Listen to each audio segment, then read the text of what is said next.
para olot mangga dan peserta kurang dangukeun naon anu diutarakan disampaikan ke oleh narasumber. Tidak tanggung-tanggung kami panggil Ibu, nanti lengkapnya Ibu silakan perkenalkan mewakili Kementerian Hukum dan HAM yang berkompeten dan yang tiap hari menggeluti urusan kekayaan intelektual. Tepuk tangan buat Ibu sekalian. Mangga Ibu. Terima kasih Bu atas kehadirannya. Narasumber kedua, saya geus berupaya Allah nya numpingkeun Kementerian Hukum, Kementerian Kehutanan sareng Lingkungan Hidup anu berkaitan sareng kaleuweungan nya kumargi seueur masyarakat adat anu aya bersentuhan sareng masalah hutan, masalah leuweung. Nah, ditunggu gemek dari bedaan mangges, tapi tidak mengurangi rasa hormat. Hari ini ada senior himbauan Pak Dadang Endaris sebagai mantan Kadipre Jawa Barat dan Banten, memang sarjana kehutanan dan beliau adalah himbauan dan sekarang adalah pimpinan dari Forum Penyelamat Hutan Pulau Jawa. Nah, nanti kita dengarkan. Mangga Kang Dadang nepangkeun. Ya, mohon, mangga. Nah, dari dua narasumber ini nanti kita bisa mencerna, bisa mendengar bagaimana sebenarnya persepsi dari pemerintah sebagai regulator tentang kearifan lokal atau hak-hak masyarakat adat. Nah, sengaja aku simpuri karena masalah Kang Acil tadi uningakeun yang pidoana Kang Acil memang nuju tedamangnya. Begitulah urang doakeun sadaya. Tapi urang aya generasi berikutna nutos kakoncara di Jawa Barat Kang Budi Dalton nya. Emota Kang Budi Dalton kita genetika budayawan terus kakoncara anu terakhir anu terngiang-ngiang we di Cilikuring udun paeh teu udun paeh mending udun.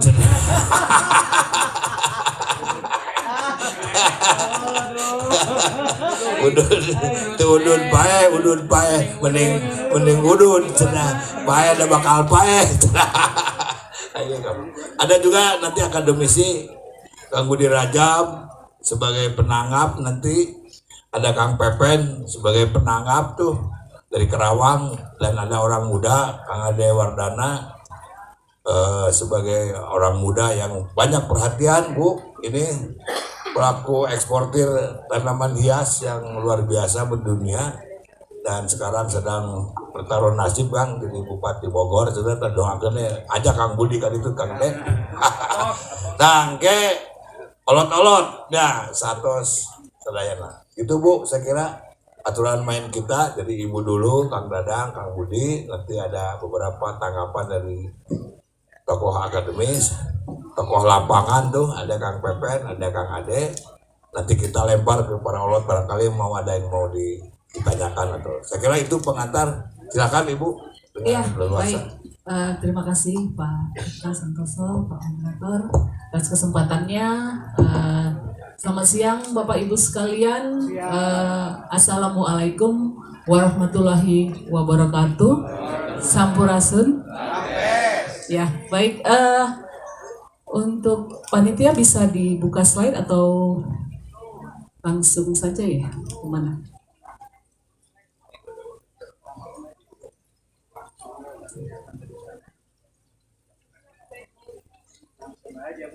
Langsung aja ya Bapak. Ya, baik.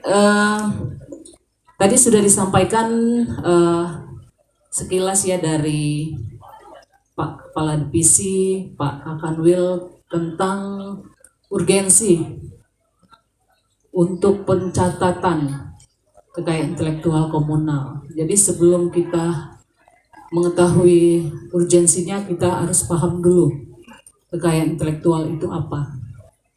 Bapak Ibu sekalian, kekayaan intelektual itu adalah suatu ide, gagasan, kreativitas ataupun inovasi yang ada di masyarakat secara lintas generasi sudah diturun-temurunkan. Jadi memang kekayaan intelektual itu ada dua versi ya Bapak Ibu sekalian. Pertama, kekayaan intelektual berdasarkan kepemilikan personal. Personal itu apa saja? Hak cipta. Jadi hak cipta itu merupakan suatu kreativitas. Di saat Bapak Ibu sekalian melakukan suatu kreativitas seperti karya lagu, karya sastra atau karya tulis, maupun itu ilmu pengetahuan, Bapak Ibu sudah memiliki hak atas kreativitas tersebut. Yang kedua, kekayaan intelektual personal dalam segi milik industri. Jadi itu harus melalui proses pendaftaran. Salah satu contoh adalah merek. Merek itu saya bisa contohkan, izin Bapak.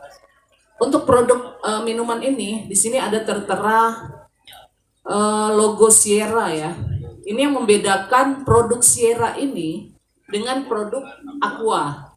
Jadi Bapak Ibu sekalian bisa melihat apa kualitas dari masing-masing minuman, sehingga di saat Bapak Ibu sekalian ingin membelinya, Bapak Ibu tahu, oh kemarin saya itu kayaknya minum Sierra ya. Saya lebih tertarik dengan rasanya yang lebih manis ataupun lebih natural seperti itu. Jadi itu dikatakan dengan hak merek ya. Jadi produk kekayaan intelektual milik personal ataupun badan hukum yang bisa membedakan antar produk satu dengan produk yang lain. Dan kita akan melihat apa yang menjadi kualitas dari produk tersebut dengan label. Label itu bisa kata, bisa huruf, bisa seni lukis atau gabungan dari ketiga-tiganya. Seperti itu. Berikutnya ada desain industri. Itu masih masuk ke kekayaan intelektual personal atau individu. Yang dimaksud desain industri adalah tampilan dari botol ini, konfigurasi atau ornamen ataupun bentuk yang baru dari produk botol ini. Jadi ini bisa membedakan antara botol Sierra dengan botol Aqua. Seperti itu Bapak Ibu sekalian. Jadi merupakan tampilan, konfigurasi, ornamen ataupun komposisi dari garis atau warna. Itu yang menjadikan kita memiliki hak desain industri dengan proses pendaftaran. Berbeda tadi dengan hak cipta ya Bapak Ibu sekalian. Untuk produk hak cipta sifatnya deklaratif. Di saat Bapak Ibu sekalian bisa membuat suatu kreativitas karya musik, lagu, tarian, karya tulis, itu udah otomatis dilindungi. Tapi kenapa harus dicatat di DJKI? Karena merupakan bukti awal agar Bapak Ibu memiliki satu hak ya, suatu bukti bahwa itu adalah milik Bapak Ibu sekalian. Kalau Bapak Ibu tidak memiliki bukti, itu agak sulit nanti jika ada orang menggunakan produk kita, ataupun misalnya kita punya lagu ya. Tadi Pak yang maaf yang baca puisi, Pak Dadang, bapaknya sudah memiliki suatu hak cipta di sana, sudah otomatis dilindungi. Tapi bapaknya harus punya bukti. Buktinya apa? Harus menuliskan atau merekam bahwa itu adalah milik Pak Dadang, puisi tersebut. Seperti itu. Berikutnya ada paten, penemuan invensi atas rekayasa teknologi. Itu seperti produk-produk elektronik ya Bapak Ibu.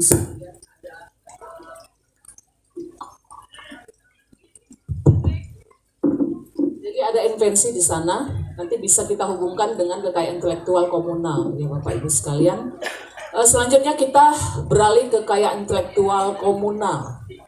Apa itu kekayaan intelektual komunal? Suatu kreativitas yang ada di masyarakat, yang sudah ada lintas generasi dan diturun-temurunkan ke generasi berikutnya. Jadi itu harus tetap dilindungi.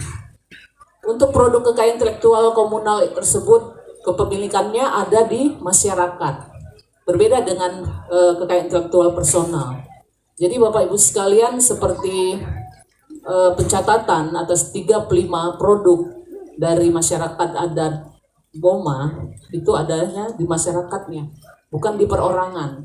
Jadi pencatatan itu tidak boleh dilakukan oleh perorangan, karena itu produk yang sudah ada lintas generasi. Walaupun istilahnya itu public domain ya, kalau di desain industri ataupun di produk paten ataupun di merek, tapi tetap ada hak ekonomi nanti yang terlindungi. Jadi itu yang menjadi urgensi, kenapa kekayaan intelektual komunal itu harus kita catatkan.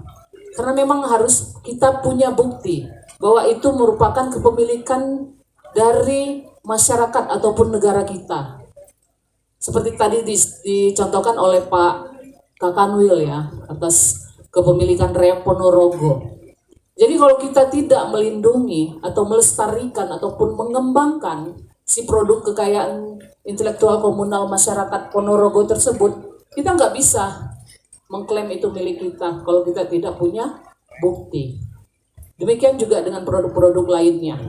Jadi untuk produk kekayaan intelektual komunal, kepemilikannya ada di masyarakat atau komunitas asal, dan sifatnya ada nilai ekonomi. Jadi itu yang menjadi urgensi Bapak Ibu sekalian, kita mencatatkan, karena ada nilai ekonomi nanti di sana. Nanti saya contohkan seperti kain-kain tenun ya. Di sini ada tadi batik cemplungan.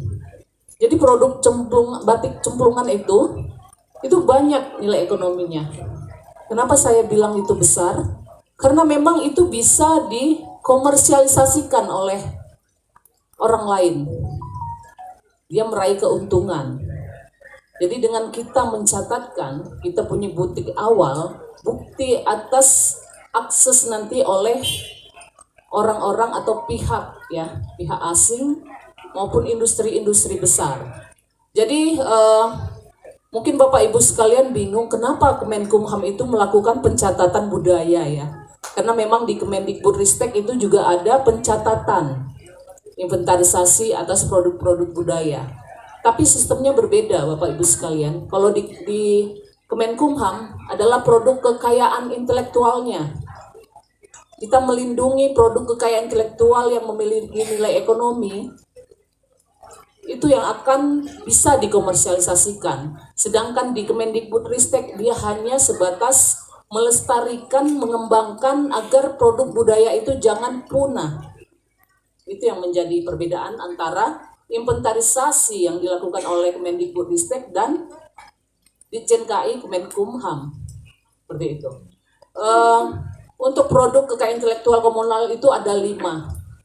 Ada 5 kategori. Pertama, ekspresi budaya tradisional. Kalau di Kemendikbudristek sering dikenal dengan warisan budaya tak benda. Jadi untuk ekspresi budaya tradisional ini juga ada ruang lingkupnya lagi. Verbal tekstual, yaitu puisi seperti tadi disampaikan oleh Pak Dadang. Ada prosa, ada tarian, ada seni musik, ada seni instrumen, dan upacara adat. Itu menjadi ruang lingkup dari ekspresi budaya tradisional.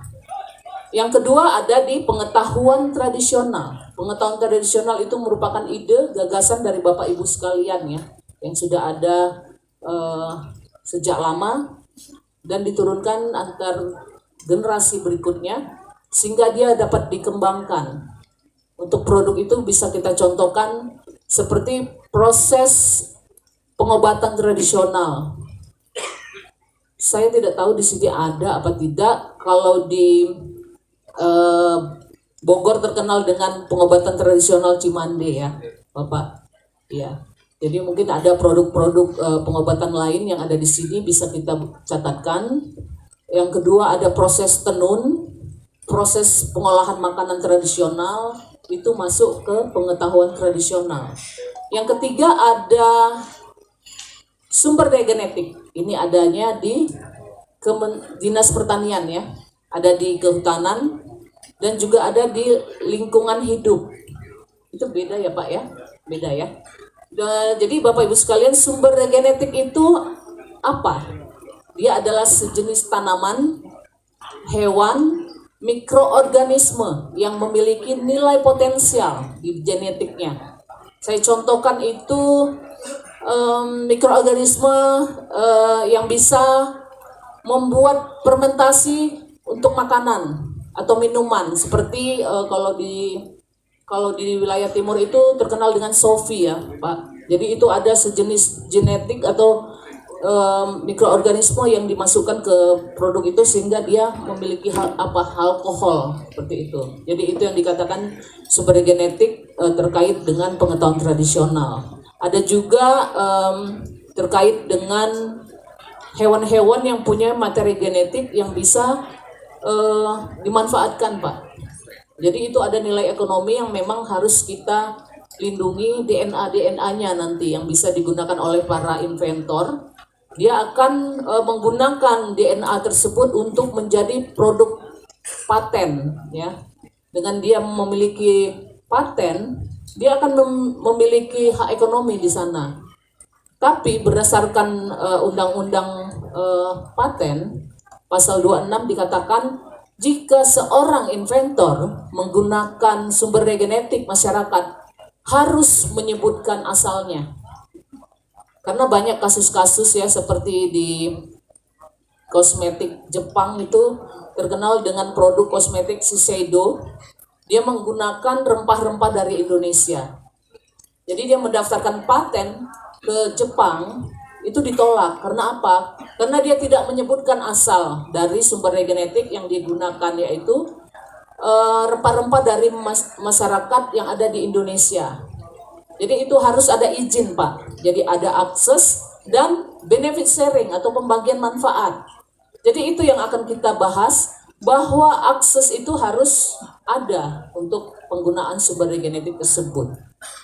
Selanjutnya ada rezim potensi indikasi geografis. Apa yang membedakan produk potensi indikasi geografis dengan indikasi geografis? Kalau untuk potensi indikasi geografis, dia hanya sebatas potensi. Potensinya apa? Dia harus memiliki karakteristik dan reputasi. Dan dia juga belum didaftar di indikasi geografis. Sedangkan untuk produk indikasi geografis, dia sudah memiliki labeling, punya masyarakat pelindung indikasi geografis. Dia harus memiliki 3 karakteristik, yaitu punya reputasi, kualitas, dan karakteristik khusus yang membedakan antara produk wilayahnya dengan wilayah lainnya, seperti itu. Jadi memang ada tahapan-tahapan untuk proses pendaftaran indikasi geografis, berbeda dengan produk potensi. Jadi potensi itu tidak ada biaya Pak. Jadi untuk produk KI komunal itu tidak ada biaya, karena memang itu untuk kepentingan negara, bukan kepentingan asosiasi ya. Jadi itu yang membedakan. Dan yang kedua, perlindungannya adalah defensif, bukan perlindungan eksklusif. Kita inklusif, defensif, sedangkan personal itu, IG itu sifatnya eksklusif, berbeda dengan perlindungan KI komunal, seperti itu. Jadi itu nanti yang membedakan untuk produk-produk yang ada di KI komunal dan di produk KI personal. Selanjutnya ada indikasi asal. Itu yang kelima, Bapak Ibu sekalian. Produk dari KI komunal itu merupakan ciri khas produk atau jasa dari masyarakat yang ada. Saya contohkan rendang Padang. Rendang Padang itu Bapak Ibu sekalian tahu dari mana? Pasti dari Padang ya, karena ada di belakangnya Padang, seperti itu. Kenapa dia tidak masuk indikasi geografis? Karena memang 3 hal yang harus ditentukan atau menjadi syarat dari indikasi geografis itu belum terpenuhi. Karena memang apa? Materi-materi bahan dari resep rendang itu ada di mana-mana. Di sini juga bisa kita menghasilkan resep rendang. Jadi kenapa itu tidak menjadi produk IG? Karena memang itu tidak ada memenuhi syarat 3 kualitas tersebut sehingga dia masuk ke rejim indikasi asal.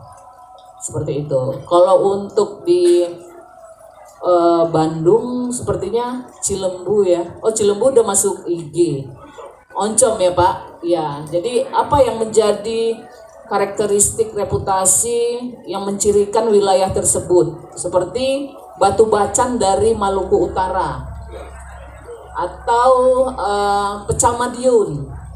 Jadi Bapak Ibu sekalian kalau ke Madiun pasti ingatnya pecelnya, seperti itu Pak.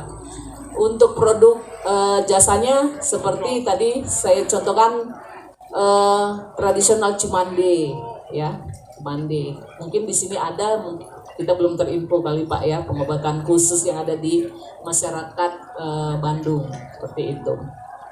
Jadi urgensi adanya pencatatan itu salah satunya seperti itu Bapak Ibu sekalian, menjadi bukti kepemilikan identitas masyarakat atau negara. Yang kedua menjadi bahan ya, bahan citasi peneliti. Yang ketiga bahan untuk pengobatan modern, pasti mengacunya dari pengobatan tradisional. Yang ketiga ada bukti negosiasi jika ada pemanfaatan oleh pihak asing. Selanjutnya ada mengantisipasi agar tidak ada klaim atau penyalahgunaan dari pihak asing atau peringatan dini lah untuk pihak asing yang akan mengklaim produk-produk kita. Seperti itu. Itu menjadi urgensi melakukan inventarisasi dan DJKI menjadi focal point Bapak Ibu sekalian di tahun 2020 sampai 2024.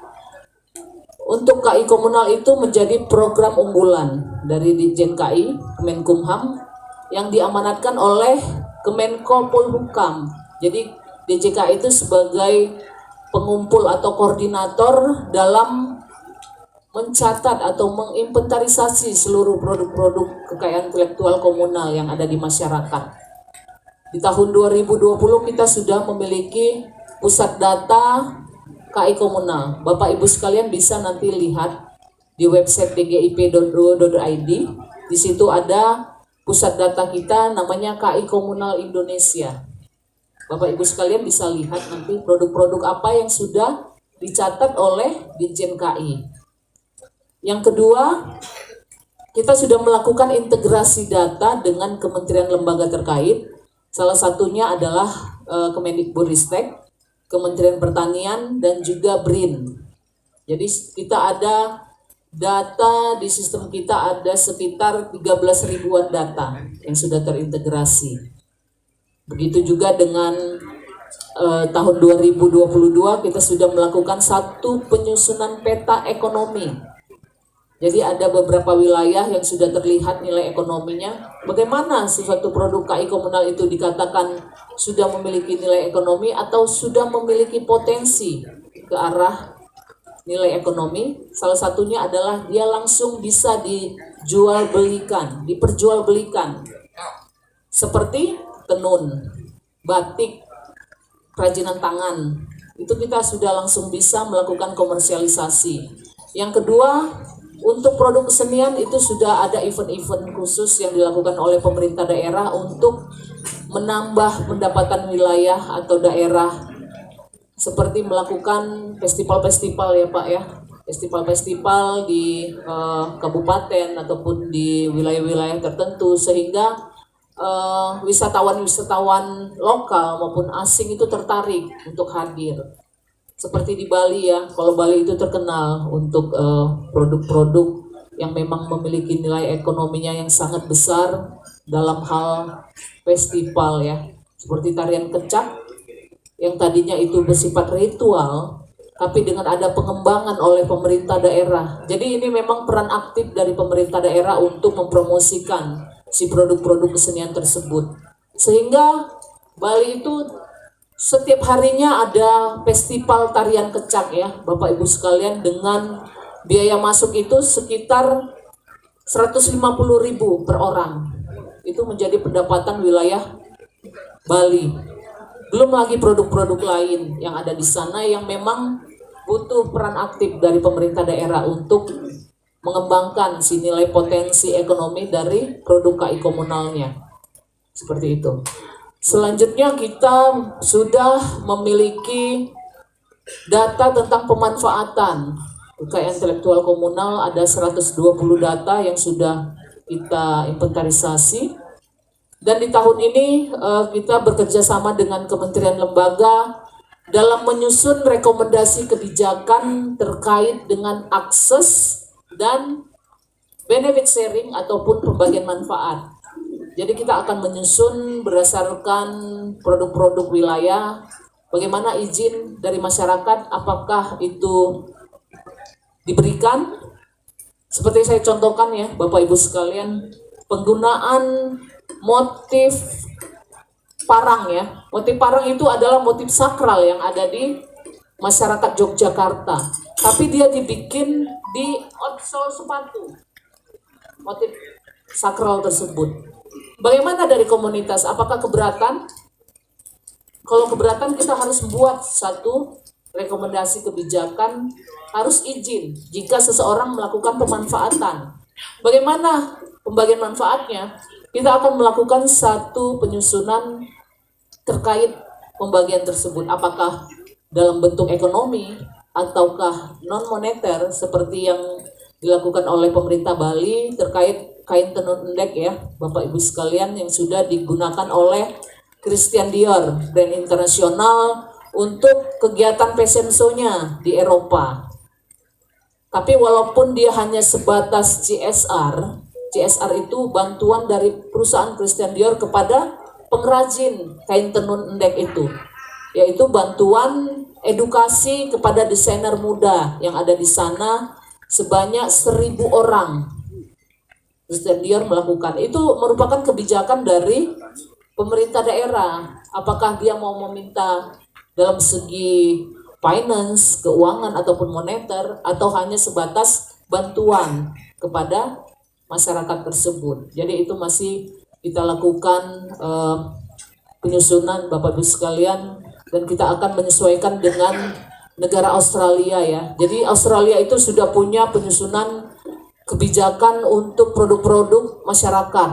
Di sana terkenal dengan masyarakat aborigin dan Selat Torres. Jadi untuk produk-produk seni mereka itu akan di-labeling, akan diberi coding-coding khusus. Jadi siapa yang mau memanfaatkan harus izin dan ada biayanya, seperti itu. Apakah kita akan melakukan seperti itu? Itu kita kembalikan lagi ke komunitas. Demikian. Jadi Bapak Ibu sekalian, demikian sekilas informasi terkait dengan kekayaan intelektual komunal yang dilakukan oleh Ditjen KI Kementerian Hukum dan HAM. Mungkin kita bisa lebih berdiskusi ya Bapak terkait nanti apa yang memang menjadi inspirasi atau masukan ke Kementerian Hukum dan HAM. Demikian dari saya Bapak Ibu sekalian. Wassalamualaikum warahmatullahi Tepuk wabarakatuh. tangan dulur. Ya, hebat. Jelas ya. Kayak panarosan, kayak taroskeun alhum detil. Nah, ini nuka 2. Terima kasih Bu. Dan ini cukup pencerahan banyak. Saya tidak harus menyimpulkan. Ibu sangat kompeten dan mungkin ada kompetensi yang ditugaskan oleh kementerian menangani. Jadi pas, Lur. Ya ajagi sareng ngolah soal-soal hak kekayaan intelektual. Nah, ini Kang Dadang sanaos kita sekretaris lansia Jawa Barat, tapi beliau punya pemahaman bagaimana sebetulnya sebaiknya pemerintah dalam hal ini Kementerian Kehutanan membuat kebijakan yang berkaitan dengan perlindungan untuk masyarakat adat. Maka Kang Dadang,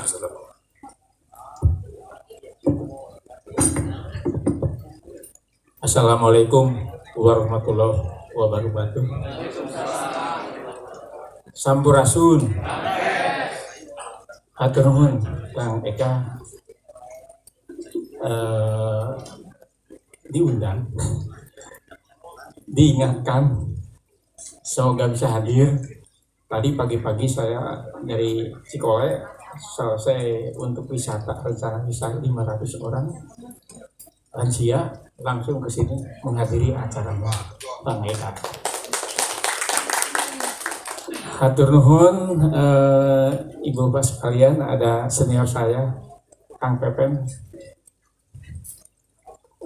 Ibu dari Jakarta Kang Darto, dan dulur-dulur KB se-Jawa Barat yang ada di ruangan ini ataupun yang ada di luar yang masih tinggal di tempatnya.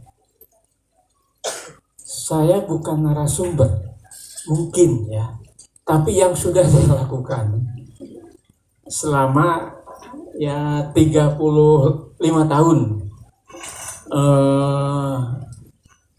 ada kaitannya yang sangat erat dengan masyarakat, eksistensi masyarakat adat. Karena kami kerja di hutan, bekerja di Jawa Barat, Banten, Jawa Tengah, dan Jawa Timur.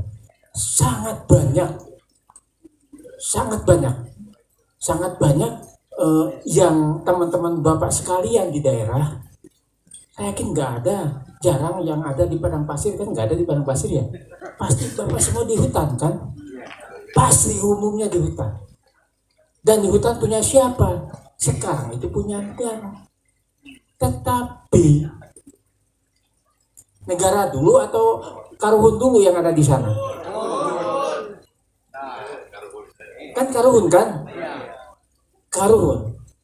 Jadi satu contoh yang sudah kami lakukan di hutan Baduy,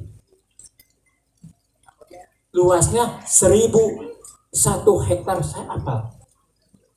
Karena pada dinas kehutanan, zaman dinas kehutanan sebelum tahun 78, Jawa Barat itu dinas kehutanan, sebelum Perum Pertani, Jawa Barat itu dinas kehutanan. Itu Baduy itu berada dari pemerintah di Provinsi Jawa Barat.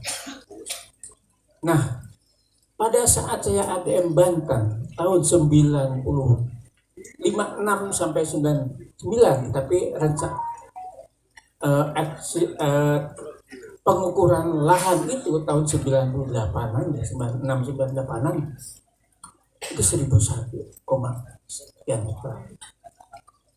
Mungkin pimpinan Jawa Barat pada saat itu Pak Gubernur yang orangnya pada orang Pandeglang, Pak siapa ya, wakil gubernur, minta untuk diukur. Jangan sampai yang diserahkan atau yang dikelola menjadi tanggung jawab pemerintah daerah Jawa Barat dan Banten, dulu kan Jawa Barat itu terus Banten, akan diserahkan kembali ke Perum Pertani. Pada saat itu ya saya dipanggil ke gedung sate. BPN punya uang nggak? Dari pemerintah daerah angkat tangan untuk mengukur 1.001. Saya kan satu wilayah dengan Kang Eka orang Banjar. Ngacung, udah Pak, kami yang membiayai. Ngukur 1.001 hektar, biasanya kan hanya 400 meter, diukur ya berapa hari ya. Ini 1.001, kita ukur. Pas ukur pada saat 1,5 bulan, orang Baduy itu kalau ada bulan apa kan nggak boleh ada kegiatan. Istirahat dulu sebulan. Selesai ya, seluas 1.001 kalau nggak salah. Nah intinya, jadi pemerintah zaman dulu waktu itu Pak Gubernur juga memperhatikan masyarakat adat Baduy. Nah kaitannya dengan ini nih, kalau saya mungkin ya bukan hanya menjaga, harusnya di ini dulu, diturunkan dulu SK-nya, terus dijaga, atau sama saja dijaga dulu, terus ada tadi IG-nya ya Bu ya, indeks mungkin geografisnya. Jadi di Kalimantan saja bisa ratusan hektar ruang masyarakat adat itu kan diukur, diserahkan, disampaikan oleh LHK. Nah di kita bukan berarti nanti kalau dari LHK itu ada itu undang-undangnya. Hanya harus usul dari bapak-bapak ini, usul. Jadi kepastian hukum. Kepastian hukum, misalkan saya kan orang banyak dengan Kang Eka. Di mana Kang Eka yang kemarin itu kegiatan, itu berapa hektar? Berapa hektar? Itu diukur. Kita sampaikan bersama-sama, ya bersama-sama ke kementerian, ya bukan sertifikat, tapi istilahnya ada surat lah, surat pegangan, sehingga manakala ya kita kan tidak 200 tahun kan, gitu ya, kita 100 tahunan, ya kita ini harus terjaga oleh anak cucu yang akan datang. Jadi bisa usul, selama tidak usul, ya lokasi itu ya bisa saja nanti pal batasnya bisa saja digeser, tetapi titik azimutnya nggak bisa hilang. Misalkan ya saya kan ahli sering penerbangan tuh geser, maju ke sisi ya, tapi kan batas itu tetap ada, maju ke sisi. Jadi sebenarnya ya sesuai pengalaman, peluang ada. Ya harus kita usulkan Kang Eka, didaftarkan di mana ya, berapa hektar. Ya kalau perlu ada batas itu, setidaknya kita dapat surat. Nah apalagi katanya informasinya LHK kan mau hijrah tidak kemana tuh lembaga ini Kementerian Hidup dan Kehutanan. Nah itu akan lebih mudah. Jadi yang sekian 35 saking lebih dari 100 kan. Lebih dari 100 lah. Jadi dijamin. Nah, ini harus kerja kita. Kerja. Saya yakin ada milenial yang di daerah nih kan. Kita berapa hektar sih? Kita bisa bantuan nanti minta kalau itu dalam kawasan hutan kepada teman-teman ya, nanti ada di mana saya nanti kontak dengan mereka. Di KPH mana, desa mana, petak berapa, RPH mana, kecamatan, kelurahan, kita inventarisir, kita bikin jadwal, mungkin gitu kan kita. Sehingga apa nama? Ini dengan tema menjaga eksistensi masyarakat adat. Karena kalau sudah itu jelas sudah dari kementerian ada keputusan. Ini sangkut pautnya ke depan adalah untuk kesejahteraan. Manakala sudah jelas nanti maju kan gitu kan, ini untuk kesejahteraan, ujungnya untuk kita semua teman-teman yang ada di daerah. Jadi ini peluang yang tidak ada duanya tadi oleh Pak Kanwil ya, saya baru pencerahan juga dari ibu juga, ini luar biasa harapan peluang kita untuk yang lebih maju lagi. Demikian Kang Eka. Wassalamualaikum warahmatullahi wabarakatuh. Kadang-kadang konkretnya dimungkinkan untuk dapat satu pengecualian untuk masyarakat adat dan kita urus ya. Ya. Hatur nuhun Kang Dadang ya, bekal aja. Hatur nuhun. Nah Kang Budi, tadi aya gambaran di pemerintah didugikeun ku ibu anu kaitanana sareng perundang-undangan, ternyata aya satu regulasi yang dimungkinkan dengan berbagai syarat tadi. Tadi di Jawa Barat rentul ya, olot-olot nu tadi teh di Palire henteu, di Longok sakapeung, di kumahanya eta teh Kang Dadang urang Banjar hibos pohote geuning hidup bosan paeh. Nah gitu Kang Budi, cik kumata ya sur Kang Budi Dalton, bagaimana dari dua sisi keadaan objektif di lapangan, keberadaan tos tangtos uninga, akhirnya ada peran pemerintah seperti itu. Mangga Kang Budi. Artur nuhun Pak Eka. Sampurasun. Ki abdi teh bilih ieu tamelar ka sepuh Pak Eka. Saha cenah Budi Dalton teh di hareup. Kedah bade ngenalkeun heula. Ongkoh cenah susundaan Mang Utun tapi ngaranna Dalton cenah. Jantan Dalton teh singkatan tina pengendali syaiton. Insyaallah ku abdi dikendalikeun. Aduh. Anu kadua atuh tangtos, tentunya saya terima kasih banyak diundang ke sini Pak Eka. Seharusnya hari ini saya di Belanda Pak Eka. Tapi gara-gara eueuh nu ngundang, eueuh nu ngajak, nya geus saya di dieu. Di dia lah mending jemangku itunya saya si ibu betul deui. Nah, sama tentunya mendengar hal-hal tadi, kita pernah mengalami zaman-zaman perjuangan Pak Ekanya, aktivis Jemang Utun sarang kapungkur di jalan. Kita ini kadang-kadang waktu jiwa muda mah anti korporasi barat. Wah, ayo akan semangat gitu. Jadi ini buat disclaimer aja. Zaman itu saya benci korporasi barat, sehingga pabrik rokok kan barat, oke itu produk barat. Sama saya mau dibakar itu teh. Tapi pas dilihat pabriknya di Kudus jauh, wah saya coba aja bakar satu-satu dari sini. Jadi mohon maaf kalau saya banyak membakar rokok di sini ya. Nah, aya dua hal heula Pak Eka pangintennya. Kahiji mah tangtos ieu sepuh urang. Yang kita kenal dengan masyarakat adat. Tapi kadang-kadang oke kita mengenal istilah masyarakat adat-adatan yang betul.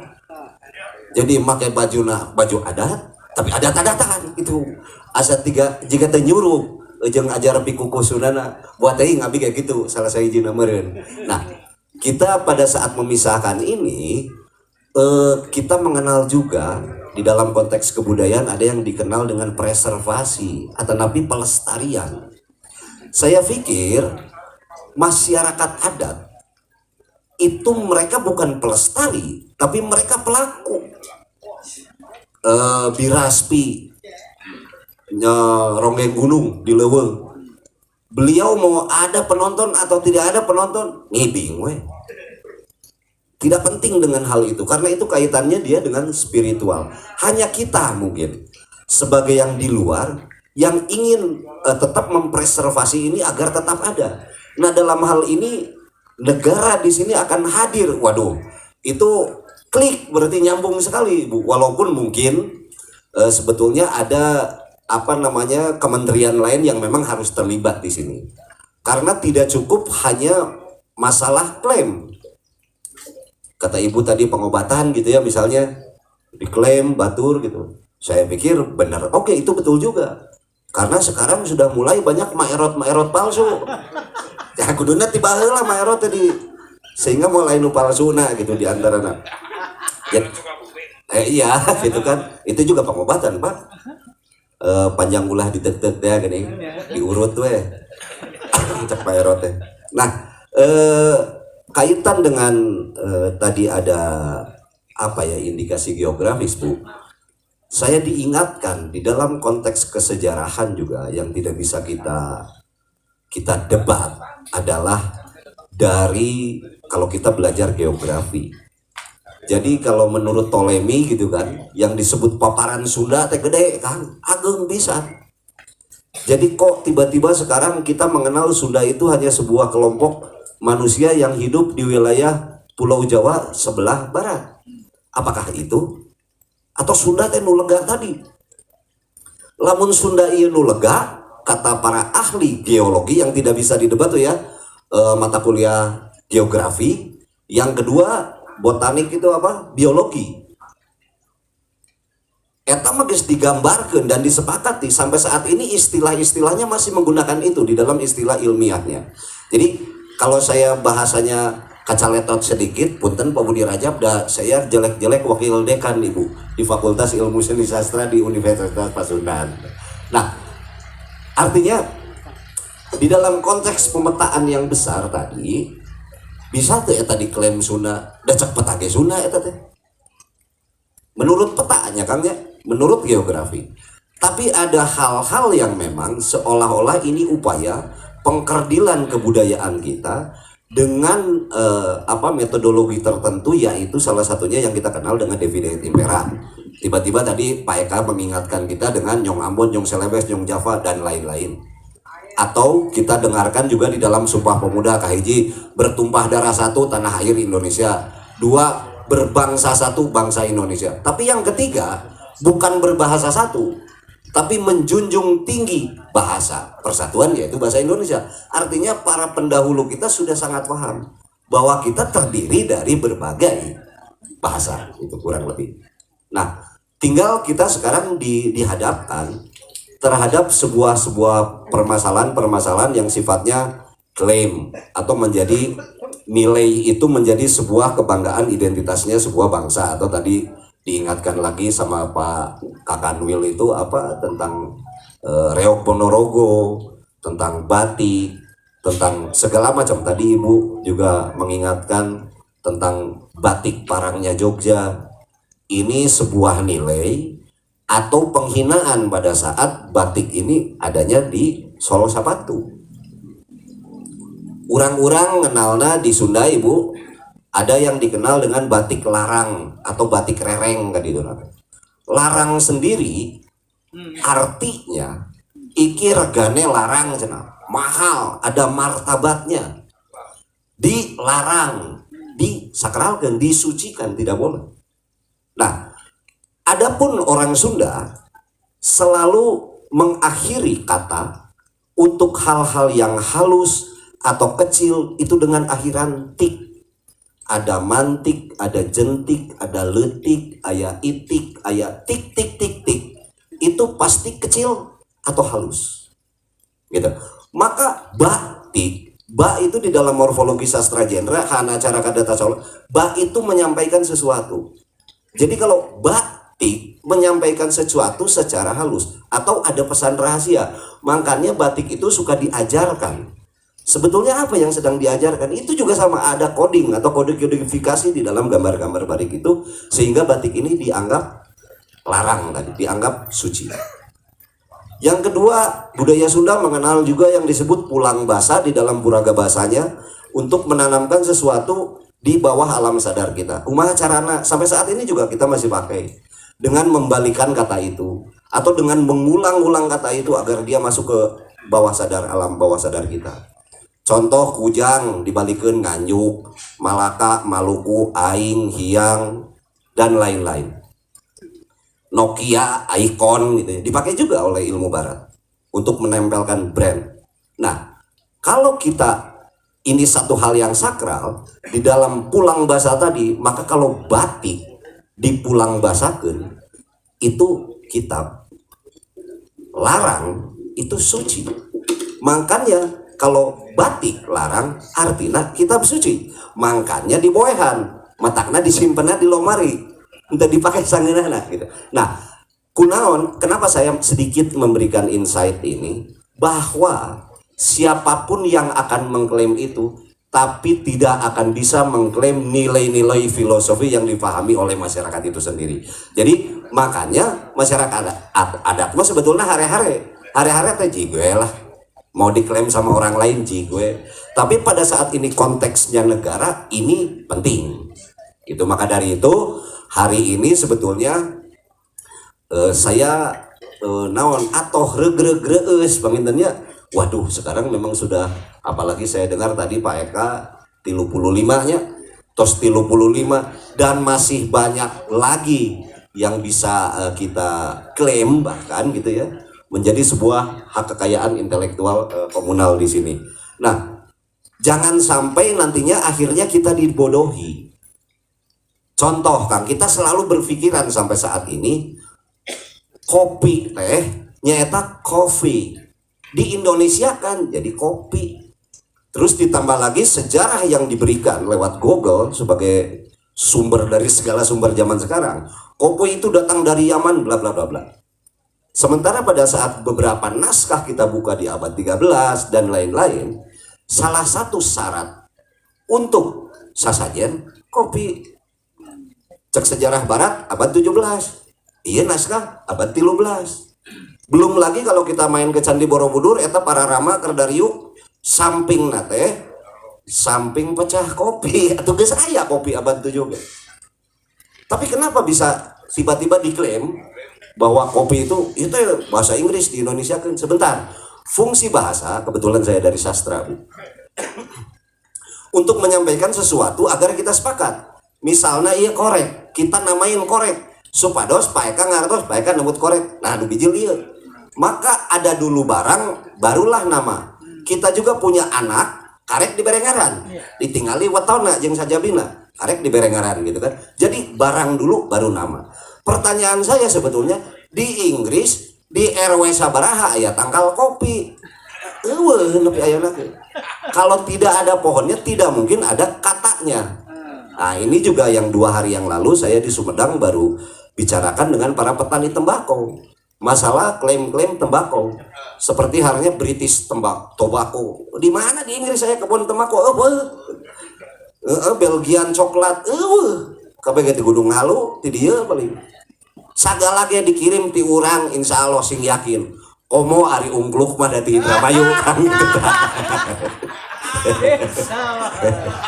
Pokoknya guys nyebar lah di urang mah. Ya ini hanya sedikit melampiaskan Bu, bahwa betapa bahagianya hari ini. Wah bener nih, artinya memang ada yang mempreservasi sekarang, dilindungi lewat hukum. Padahal kalau teman-teman saya yakin olot-olot abdi mah jigo aerek diklaim kayak gitu kan. Itu sebetulnya. Tapi ini yang perlu menjaga adalah kita yang di luarnya sebetulnya gitu, menggawangi. Iya betul. Jadi mudah-mudahan terjadinya sinergi, juga memberikan data-data. Memang kadang-kadang kalau di adat itu ada beberapa data nu dipamalikeun gitu. Tekenging can wayah najang cenah kitu nya nyawa laras gitu dan lain-lain. Jadi kita tidak berharap banyak juga, tapi hal-hal yang sifatnya umum yang memiliki nilai-nilai identitas lokal, saya pikir itu bisa membantu Ibu untuk mengidentifikasi lagi lebih dalam tentang kebudayaan yang ada di Jawa Barat. Atur nuhun kasadaya sementawi saya teh heula. Billahi taufiq wal hidayah. Assalamualaikum warahmatullahi wabarakatuh.